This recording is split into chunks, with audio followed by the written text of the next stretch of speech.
Hello to your whole community. It's nice to meet you today. Grateful to have this time. My name is Shetty, and I spend most of my life writing, podcasting, but I used to live as a monk. So I just launched a new book, which came out about 3 weeks ago. It's called Think Like a Monk. And it's every lesson that I learned from living in a monastery for 3 years and how those tools and practices can actually help us train our minds for peace and purpose every day. So I believe whether it's athletes, CEOs, entrepreneurs, stay-at-home dads and moms, whatever you are, we spend most of our time up here. And I really hope more people can create more peace and purpose in their mind so that they can have it in their life with all their interactions with their kids and their families and everything else. So that's been the most exciting thing that I've been up to lately. But I've just been trying to share all this ancient wisdom that I was fortunate enough to study in a way that we can actually live it and practice it. And I'd love to see how it's applied more in more sports as well. There's a lot of athletes that apply a lot of these principles in their game, and you see it just changing how they work. 150%. And by the way, I think the timing is absolutely perfect. In this time, the mental space now and the space that you are in mentally is so important. With so much going on in the world, and even just personally, forget everything in the world, but just in everybody's lives, the way things are right now, it forces you to kind of just be in your own little bubble, right? And to understand where you are and things that you have going on. And I know that for me personally, when everything stopped and I went back to LA, I got to realize like all my habits, good habits, bad habits. You know, you see all these things and then you realize like, why do I always do that? And it's because up here, there's just things going on up here. And I did a ton of yoga over the summer, which is great for me because I'm a forward person. I like to get up and get going all the time. So to slow things down and just think and breathe and just be in the moment. I watched the Last Dance documentary, and Lindsay hates when I talk. No, hold on. Lindsay, I mean, if Lindsay catches me watching this thing one more time, no, she might break the TV. I've seen it probably 70 times. I've watched from episode 1 to 10, like I've watched the whole thing. And this whole thing about being in the moment and how Michael Jordan could be in the moment, people think that you can just like get up and do that. It is very difficult to be that way. Absolutely, man, especially under so much pressure. And that's how I see it, that like, the pressure that someone feels on the court or a field or whatever it may be, it's the same kind of pressure that we have in life, whether it's like jobs, bosses, families. And it's funny because obviously athletes go through so much training, right? You don't go and play the game on the weekend if you haven't trained, or the midweek game if you haven't trained. But in life, we don't train, we just play the game. So we're just playing the game of life without any training, without any preparation. And when I got to really slow down, when I lived as a monk for 3 years, I felt like my whole life slowed down and all we did was train. And those 3 years were like training, and the last 7 years have been like the game and the exam. And I can truly say that these principles really work and these habits really work. And, you know, whether it's yoga or whether it's meditation, to be present is an art, and it's something everyone can train themselves to do. It's not limited. You don't have to be a monk. You don't have to be an athlete. You don't have to be someone externally to want to live this way internally. Anxiety. I want to talk about that for a second because for me personally, whenever I feel anxious or I feel anxiety, it's because of a lack of preparation. Yeah. So preparation for me and structure is key. Like I'm always very structured and I like to be prepared. And people always say, PK, you always seem like you never have a worry in the world. You're always smiling. You're always laughing. Well, that's because I take care of the stuff that I'm supposed to take care of. So when you know that you're doing the work that you're supposed to do, it's very easy to enjoy everything else that comes with it. But sometimes it's tough. If you're going through injuries, if you're battling sickness, if, you know, for a lot of people who have families, they're stuck in a certain void. They have to provide for their family. Maybe they can't get to that place that they want to get to. What's a simple way to deal with anxiety, a simple practice that someone can do to deal with that? Yeah, absolutely. And that's that's really my focus is the goal is to find habits and practices that work for everyone who's busy living crazy lives, right? So one of my favorite ones is a lot of anxiety. The reason why we experience it, PK, is because our body is ahead of our mind. So how many times do you wake up in the morning, and anyone who's listening and watching, you can write yes in the comments. How many times do you wake up in the morning and your body's running around, but your mind's like, ugh, I just want to be in bed, right? Your mind's still back. Or it's the opposite, where you wake up and your mind is racing and your body's like, ugh, I'm still tired. And so we experience this friction between the body and the mind. So a simple practice to relieve that friction is to breathe in for the same amount of time as you breathe out, and to literally count. So if I'm feeling anxious throughout the day because I'm rushing, I'm late, I've got to send this email, got this to do, got to, something to figure out for my wife, then what I'll do is I'll just stop for a second and I'll just breathe in for a count of 4 and I'll breathe out for a count of 4. And when you count in your mind and you breathe in line with that count, you align your body and your breath. And you can do this throughout the day. You don't have to take out 10 minutes to do in the morning. You don't have to do it sitting down. You can do it while you're moving around, whatever you're up to. And so it's so important to just breathe, and breath is so underestimated for helping deal with anxiety. Oh no, breathing is huge. I'll tell you this specifically, just to give one example. Yeah, please. Is playing sports, right? I've managed to play in a Stanley Cup final. I played in almost 100 playoff games, World Juniors. And, I played for a team like Montreal, which is, a high pressured city where you're under a microscope all the time and you're always under that scrutiny and that pressure, and where there's just a lot going on and there's expectation. I just focus on my breathing. That's the only thing I think about is my breathing, because you've already done the work. Your body, your muscle memory's already there to do the act. And this is just me talking about sports, not talking about going through my day. But for me personally, like, breathing is a huge, huge element of you being able to perform at the top of it, because it's controlled fury, I call it. You know what I mean? You can't just go out there and be like crazy. You can bring that juice, but it's got to be controlled. Yeah. One thing I want to talk about, where I think that parents put a lot of pressure on their kids. People put a lot of pressure on themselves to perform and to be better every day. But one thing that no one really gives a lot of time for is gratitude, right? Mm-hmm. And giving gratitude to yourself and appreciating what your body has given you, what your mind has given you, what you have given yourself, what you've worked hard for. Can you talk about that a little bit, and how to find that balance between pushing yourself and giving yourself gratitude? Yeah, I love that. What a beautiful question. It's actually only possible to grow when you're being grateful at the same time. So growth and gratitude go hand in hand. So it's like, if you've grown to a certain stage, you can keep saying, oh, I just got to keep growing. I've got to keep growing. But when you take that gratitude break, you actually incentivize yourself to grow more. Now, the amazing thing about gratitude is that it's not just this fluffy, cool word. It's literally scientifically proven to boost your mood. And so you actually gain more confidence and gain more insight into yourself when you feel grateful. So I'll give you an example. If you're grateful for the growth you've made, there's a lot more that comes from it. You now believe in yourself more because you know you can grow. You now realize that you're resilient because you've overcome challenges and pain. You now feel excited to get to the next level. But if you don't take that moment to be grateful and you just keep pushing yourself and trying to get yourself up there, you run out of energy. And gratitude reminds you that you're loved, that people believe in you, that people have done something for you. And when you look around your life and you go, wow, that coach believes in me, that friend believes in me, that partner believes in me, you start recognizing how many gifts you have, and that boosts your next level of growth. So the way you look at gratitude and growth is grow a little, take a gratitude break. Grow some more, take a gratitude break. And the more you do that, you'll start them building up these steps, rather than if you just push to grow. And the opposite's true too. If you just sit there and you're just grateful all the time, you get complacent. So you need both of them, right? It's not good to have just either or. You can't just grow or you can't just feel grateful. They go hand in hand.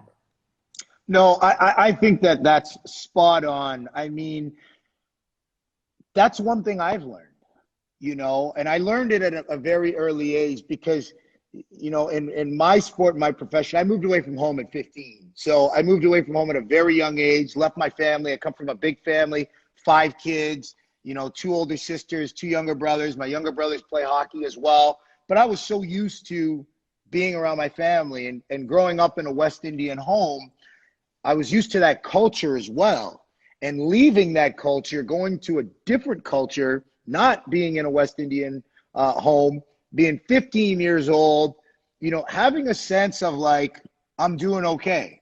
I want to go out and work hard every day, but reflecting on the positive things that happen to me throughout my day.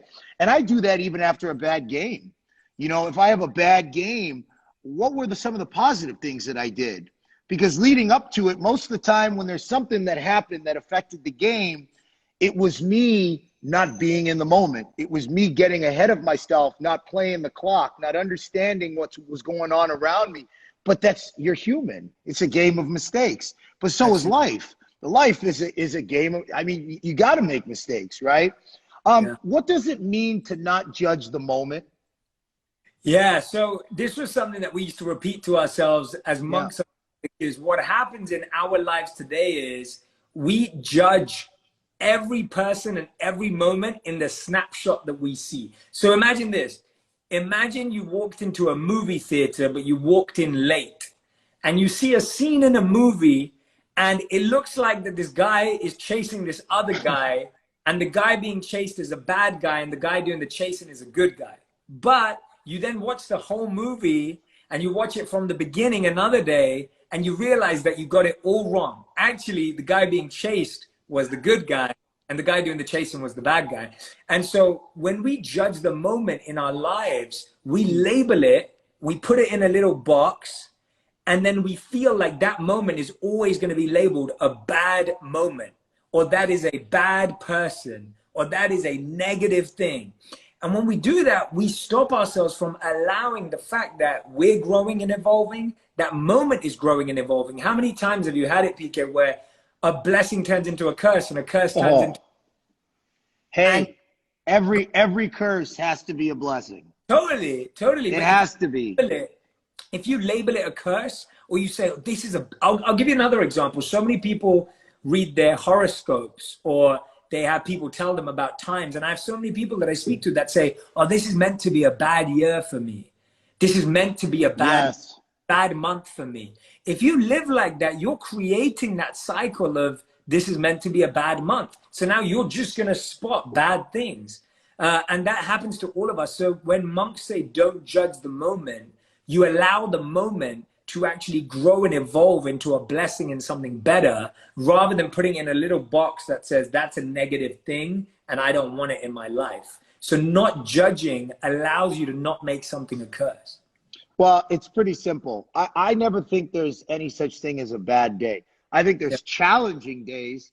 I think there might be a more challenging month, challenging moments, but I don't see anything as such as a bad day. As long as I'm alive and I'm breathing and I have an opportunity to get better and learn, I think you have to accept that challenge. And that's the challenge that you're accepting in life, is that you have to be willing to roll with the ups and downs of it. So I think that's great. How and why did you become a monk? It's a good question, man. So first of all, I was born and raised in London. I did not know anything about monks. Didn't want to be a monk. If anything, I wanted to be my youngest. I remember wanting to be a cowboy, and then after that, wanting to be probably wanting to be a soccer player, right? Because football and soccer are the biggest sports in England. What I wanted to be. And then when I was 18 years old, I used to go and hear from athletes, CEOs, celebrities, entrepreneurs. I'd love to hear about people's journeys and stories and struggles and sacrifice. And one of the events that I was invited to, a monk was speaking, and I was kind of like, who wants to listen to a monk speak? Like, what am I going to learn from a monk? And, you know, I was 18 years old. I had a bit of a, you know, I was a bit overly confident. I was thinking, what am I going to learn from this person? I went along anyway. And to be honest, PK, I was just totally floored, man. It was just, I was so blown away because the monk that I was listening to, he'd given up a successful career to live a life of service to others. And I realized that when I was 18, I'd met a lot of people that were rich and famous and beautiful and attractive and knowledgeable and smart, but I don't think I'd met anyone who was truly joyful or purposeful. And the monk had that. He was joyful, he was happy, he was purposeful. And I was like, I want that. Like, I want to know what that takes. And so I started spending all my summer vacations or Christmas holidays in India. And then when I graduated, I went off to become a monk. So truly, it was just, I met someone that inspired me so deeply that he was living life in a meaningful way. And my values shifted because I started to value what he valued, which was purpose and meaning. And so yes, it was just truly inspiration from one individual. No, I think that's amazing. You know, one thing that I've spoken about a little bit, Lindsay and I started this segment on my Instagram Live. We called it Tub Time. And it started off with me getting in the tub with no bathing suit on. And then we said, if we're going live on Instagram, my manager said, PK, put a bathing suit on. And we did it. Anyway, so we get in the tub and we literally talk about everything that was kind of going on in our lives. We give fans an opportunity to ask us questions. We'd answer it.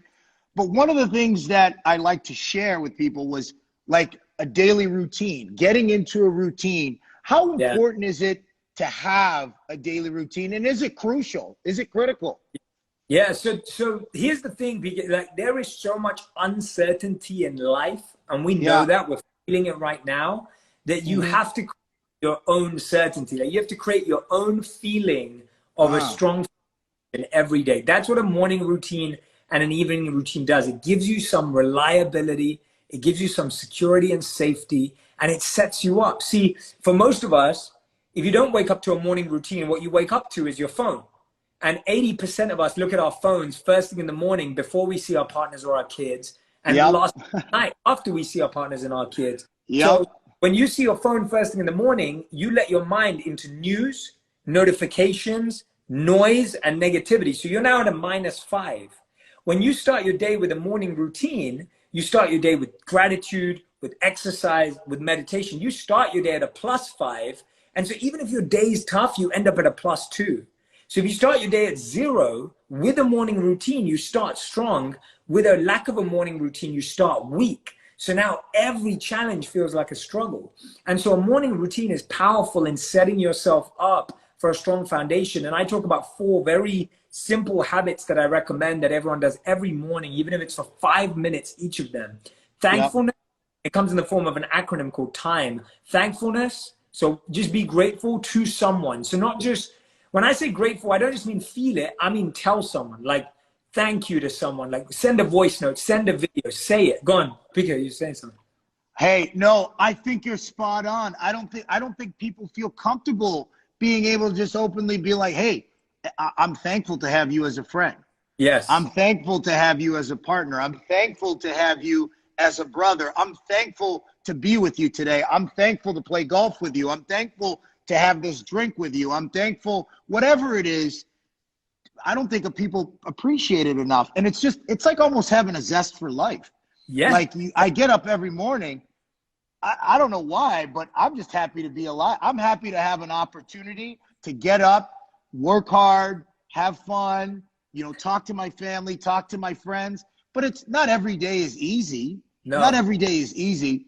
Okay, so Jay, you talk about how detachment helps us deal with our emotions, right? Like, yet you also talk about the importance of service. Doesn't detachment mean that we stop caring about what's going on? Yeah, no, good question. So detachment's not about not caring.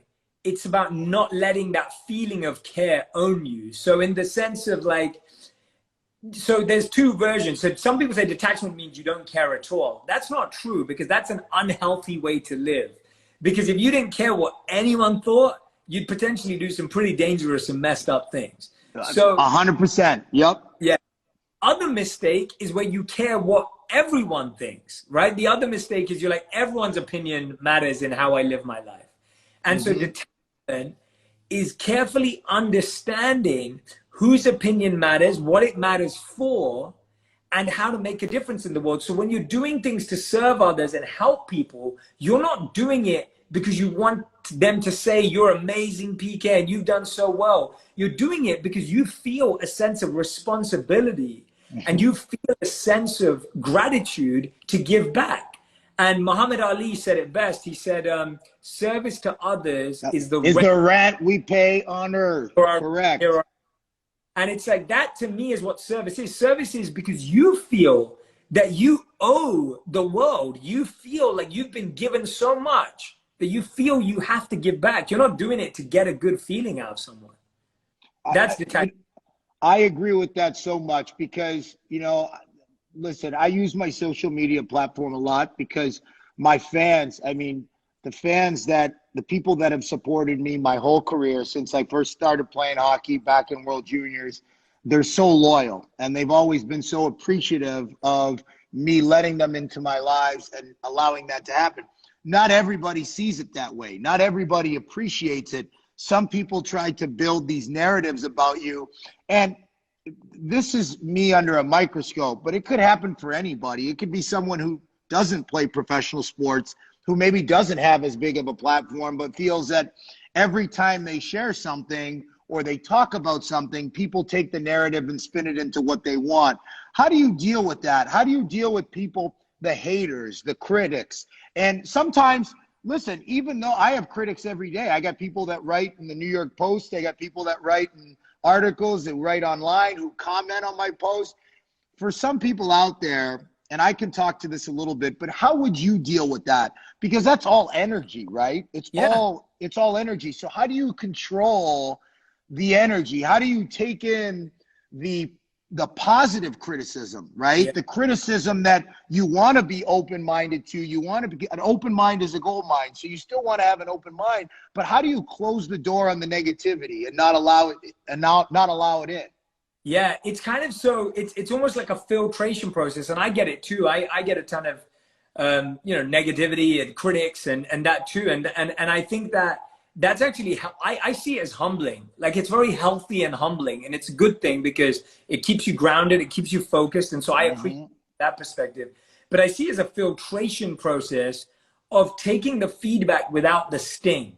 So I try and take the personal stuff out of there, and I try and focus on the lesson and the essence. So it's like, stop making it about, because when you accept it as like, that's who I am, you can now judge yourself and go into a worse place. But when you just go, no, actually, there's some truth in this, or there's some useful feedback in this, let me take that as if I was giving it to another friend, as if I was giving it to someone else. How would I share it with them? And share it with myself in that way as feedback. And then I can say, okay, that's the part I want to take, and that's the other part that I don't want. And the other thing is, you can't be overexposed to it, right? You can't just be in it all the time. And we don't allow ourselves to formulate good comments as much as we do negative comments. So if you read a good comment, most people just skip it. Most people just go, yeah, thanks so much. But when you have obsess over it, so that bad comment, you'll be talking about it all day and telling everyone about it, and everyone's telling you about it. But the 10 good comments, then no one said anything. And so for me, it's really important that you honor the good comments, honor the good energy in your life. And we don't honor it enough. When someone says something nice to us, we're always like, we deflect it. We're like, oh yeah, right? You know, you try and deflect it. But if you honor the good in your life, you can really balance it out properly. So honor the good. Don't get consumed by the noise, and look for the essence of the message, of the feedback, not the sting. Okay, so listen, let's pivot for a second, because I want to talk about a few other things that are maybe a little bit off topic. I know, is there anything else, first of all, that we should know about your book? Because I'm going to, I'm going to get the book. I want to know, is there anything else that my fans should know about your book? Good. This is beautiful. I love this real conversation about the stuff that's actually on our minds. Like, this is great. Okay, so I want to get into stuff that's on my mind. So as one of the few black hockey players in the NHL, right? I've been playing hockey now 11 years pro. I'm 31 years old. I hope to play for another 11 years. There's so much social unrest in the country, right? And not even just in the country, but you can almost even say in the world. There's just a lot of questions about a lot of things. And everybody seems to have a different opinion, which is kind of good, because everybody should feel a little bit different. Not everybody should feel the same. Everybody's had different experiences in their lives. You know, I can speak from my experiences and what I've gone through, but I want to hear from you first and through your eyes and what you see is going on. And for people that have different opinions, whether it's politically, socially, all these different things, how do people deal with all of these emotions? How do people walk in their skin? Black, white, yellow, brown, purple, gold, green, whatever color you are, whatever religion you are, whatever background you come from. What is a common ground that all of us can stand on and work from first? Because I feel like in a lot of these situations, you almost have to work backwards and come from a place of, okay, what are my principal values and morals? What am I looking to accomplish here, right? For me, it's building bridges. It's bringing people together. I want to hear from you, though, with everything going on, what's the best advice that you could give to just anyone? Yeah, I love that you said that. I love what you said there about pulling it back to the starting block of like, what are my principles and values and why are we even getting involved? Because I think the challenge is we're all trying to solve things, but most people aren't aware what the intention is of what they're trying to get to. And so I love what you said there. For me, the biggest thing is what we need more and more and more of right now is people willing to listen. People willing to actually listen. And that's everyone, because the challenge is that when you're born in a different background, different walk of life, your reality's been shaped differently. That's why we have a different opinion. But you can't really interact or have a genuine conversation unless you actually sit and listen. And the reason why the mind doesn't want to do that is that that takes time. It's easier to pick a side without having to take time. And it's easier for me to not have to bother about everything. So I might as well just pick what I feel like sounds the best for me right now. And when you go for that instant win, you miss out on deeply understanding. And what is love? Love is based on understanding. What is trust? Trust is based on understanding. What is connection? Connection is based on understanding. And understanding only happens if you listen. And so I think one of the biggest things we can all do is actually listen to people with different opinions, and we have to try and come from it from a place of how can we rise as a human race to look at each other with equal vision. I think that's a basic premise that needs to be there across all backgrounds, to look at each other with equal vision and recognize at the core and at the essence of our beings, we are equal. And I think if we can't get to that, to me, that is the number one priority, because if you already have that, you now start looking at everything differently, whether it's employment, whether it's opportunity, whether it's services, supplies, education. If you come from the internal heart vision that everyone should be seen equally, if you come at it from that, so much is solved. But if you come at it as, oh, we're all different and there's better and worse, and my opinion is better, and my town is better, and my city is better, and when you come at I am better, we've already lost it. And that's the mistake, that we think we've created this mindset that I win and you lose, or you win, I lose. And when you do any of that, everyone loses and everyone messes up. And so to me, it's really about realizing that we have to win together, and that only comes through equal vision. But you have to start with that at the heart, and we have to build systems and structures that serve equality. And the problem with that is that because we don't have equality in our heart, we can't create equality in the framework and the system. And so the equality has to start with equality in the heart and the eyes and the mind, because then everything we create will have that. Well, you're 100% correct, because what's happening right now, Jay, it's bigger than yourself. It's bigger than me. It actually has absolutely nothing to do with us personally. And we have to feel comfortable with ourselves. If we use this opportunity to rectify our own personal experiences, things that have happened to us as kids growing up, things that have happened to me in my career, things that happened to me in high school, a friend that stabbed me in the back, a friend that said this behind my back, black, white, yellow, brown, purple, we don't get anywhere. So the goal is to build a bridge so that we can all stand on it together, right? So that you can walk on my side and I can walk on your side, and we feel comfortable doing that. But it's our bridge. We have to take ownership of it. We have to take ownership of that connection. I think you're spot on. Jay, do you have any questions for me? I've been asking you questions. You got any questions for me, man? Like, I've got questions for you. I've got so many questions for you. I wanted to ask you, you deal with intense pressure and anxiety when you're playing, when you're preparing. I mean, the preparation of an athlete, I've got friends that are incredible athletes too, and now you're a friend too. And it's like, you deal with intense pressure. What do you do when you're having intense pressure and stress? Because I think what you do could help a lot of people. Well, the first thing I think about whenever I put pressure on myself are the people that love me and care about me, right? Yeah. So, I think about a lot of people, and listen, in sports, in team sports, you play for the person next to you, you play for your teammates, that's all important. But the core of it, it starts with the people that helped you get to where you got to, right? And I owe it to them to first own the opportunity that I have. My parents have made a ton of sacrifices for me. My sisters and brothers have sacrificed a ton of time that my parents could have spent with them when my parents are taking me. So I realize all of that stuff.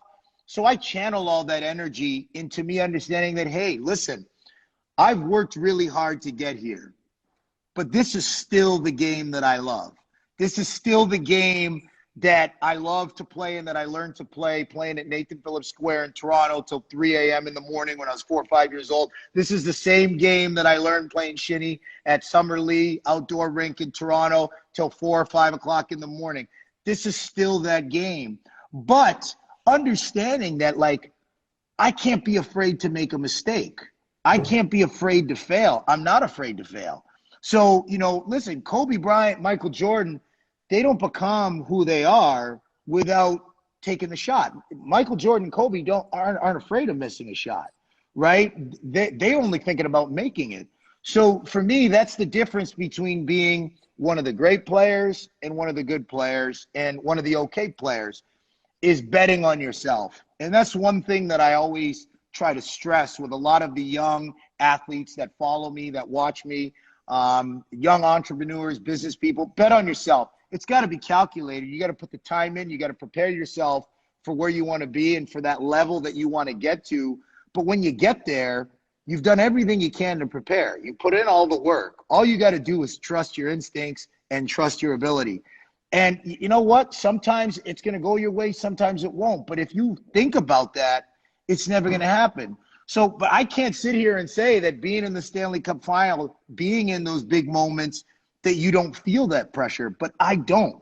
I look around and I say, I prepared for this moment more than anybody else, and I'm going to take my shot. So you got to believe in yourself, but you have to be willing to understand that I'm willing to take the shot. Maybe the guy next to me isn't. Maybe the guy across from me isn't, but I'm taking that shot, and I'm willing to deal with whatever comes after it. Yeah, I love that, man. That's great advice. What would you say is the toughest thing that you've ever had to go through? What did you learn from it, and how did you break through it? Moving away from home. When I was 15 years old and I left my family, that was really, really tough for me because, I didn't have hockey bloodlines in my family, right? I didn't have, my dad claims that he played hockey. He didn't. He was horrible at it. But, I didn't have an uncle or a brother or anybody who had played high-level hockey, played college hockey, played university hockey. So to understand the culture of the sport, I only really understood it through the minor hockey that I played and watching it on TV. So when you get to the pro level, it's just different. It's a different understanding. When you move away from home to play hockey, it's different. It's like, oh man, like this becomes real. And the one thing that I realized, I remember like the first time I felt sick and I was away from home and I was going through different things in my life, whether it was with teammates, whether it was with, people in hockey that I was going through stuff with. The first time my parents came down the highway and they're like, PK, we'll support you, but if you want to come home, we're here for you. That's what parents are supposed to do. They're supposed to comfort you. But in the back of my mind, I said, this was my dream. I want to play hockey. I want to do this. No one's going to take this away from me because this is really what I want to do. And from that moment on, I realized that when I had experiences in my life, whether it be in hockey or in my personal life, that those were things that I wasn't willing to share with my parents. I learned to deal with things on my own. I learned to control my emotions better. I learned to understand that, like, if this is something that you want to do, sometimes you got to eat your pride. Sometimes you have to know how to get ahead and how to work with people, but also sometimes how to take, like sometimes you have to in life. And I think that sometimes people don't understand that you have to make sacrifices to get forward in life, and they're not always great. They're not always fun. But I learned that I wasn't going to look somewhere else for people to comfort me. I learned that I had to comfort myself. And like you said, comfort myself through thoughtfulness, comfort through myself through reading, through meditation, through deep breathing, all of these things. And it served me well. I developed really thick skin, you know, and you can walk through life alone, understanding that you can deal with things in a rational way. I love that. I think that's such a powerful message right now, because I think about that a lot as well, that like everything we're looking for other people to do for us, we need to start doing that for ourselves. And you know, it's like whether you want more love, or you may want more attention, or you want more support. And we can all feel lonely right now. And it's almost like this is a great time to start being that, doing that, making it happen for ourselves, because we're forced to right now. Tell me about what would you say has been the closest you felt. My podcast is called On Purpose, and we'll have you on when you're in LA. And so I want to ask you a question. What do you feel is your purpose right now? And how is it evolved? Man, that is such a great question. To me, my purpose, I realized my purpose when I was 18 years old. When I was 18 years old, I realized that my purpose was much bigger than just playing in the National Hockey League. And it was bigger than just playing hockey. I was playing the World Junior Championships in Pardubice, Czech Republic, representing Canada. We won a gold medal in Pardubice. And then when I was 18, turning 19, we played on home soil in Canada. We played in Ottawa, and we won a gold medal in Ottawa. And it was a great tournament for me. I played very, very well. I was definitely one of the better players on our team. And I remember I got back to Toronto after that, and this little Indian kid came up to me with his mom, and the woman goes, "PK, I just want to I remember I'm 18 at the time. I'm 18 years old. She goes, "PK, I just want to let you know that, you know, you're a great hockey player, but you're an inspiration to my son. Like he just started playing hockey because of you." And I was just like, that was the first time I had realized that I could have that impact on someone's life.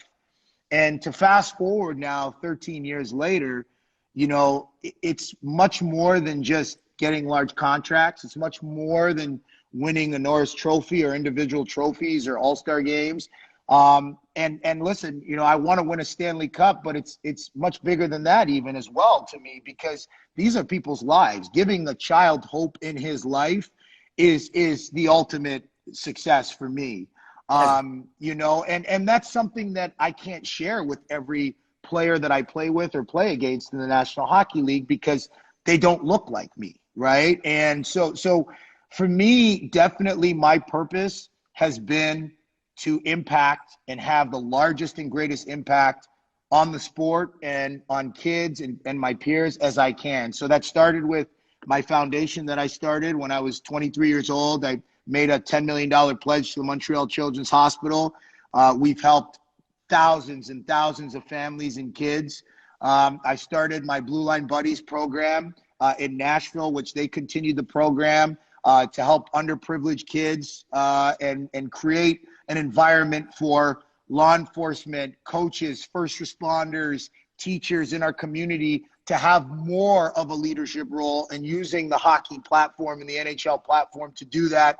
The program now is in New Jersey as well, and we're hoping to have multiple other teams in the league. And we've gotten a lot of attention from other teams that want to do it. And the players, man, you know, to me, this is the largest accomplishment, and it has absolutely nothing to do with me, was to see all the players in the National Hockey League, all my peers. You know, I picked up the phone and called Crosby, Taves, Chara, Bergeron. You know, I called Yossi, some of the top players in our league, Austin Matthews, Connor McDavid, and they all answered the phone. and spoke to me about how we can impact the sport in a positive way. And to me, to be at the center of that, to be able to create that synergy, to create that connection with my peers, is a huge win for me. So my impact and what's important for me is to have the greatest impact on people and bringing people together, man. And that's my purpose in the sport.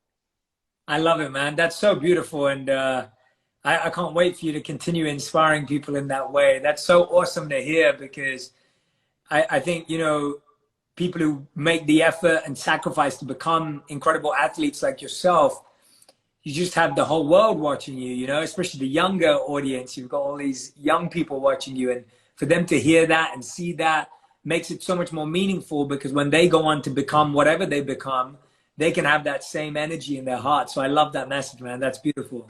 Hey, Jay, listen, because I'd love to keep you for another 5 hours. Do you have a final thought for all the fans listening? Just a final thought to leave them with. We've talked so much about so many great things on this, and I'm hoping to get this video and keep it for a long time and share it. But just a final thought for the fans, especially during this time with everything. Yeah, my final thought to everyone would just be, don't get consumed by the noise, and just focus on making the difference that you want to make. But don't get caught up in the noise. Don't get caught up in the mini battles. Like, there's a much bigger battle at stake, and that's what we've been talking about today. The more important stuff, the really powerful stuff, the difference you can make. Get focused on that, making a real change. Don't get lost in the noise. There's too many things trying to distract us and trying to get us away from what really matters. And keep trying to focus in your life on what's really essential, what really matters, what's really critical, because that's what makes the difference. 100%. We'll do it. Definitely when I get out to Cali. I still don't know when our season's going to start or when training camp is. So I may be out to Cali before the season starts. If I am, 100% we'll connect and do it. But we got to do each other's podcast. That has to happen. If you want another awesome video in our Black Excellence series, check out the video right there next to me. I think you'll enjoy it. Continue to believe, and I'll see you there.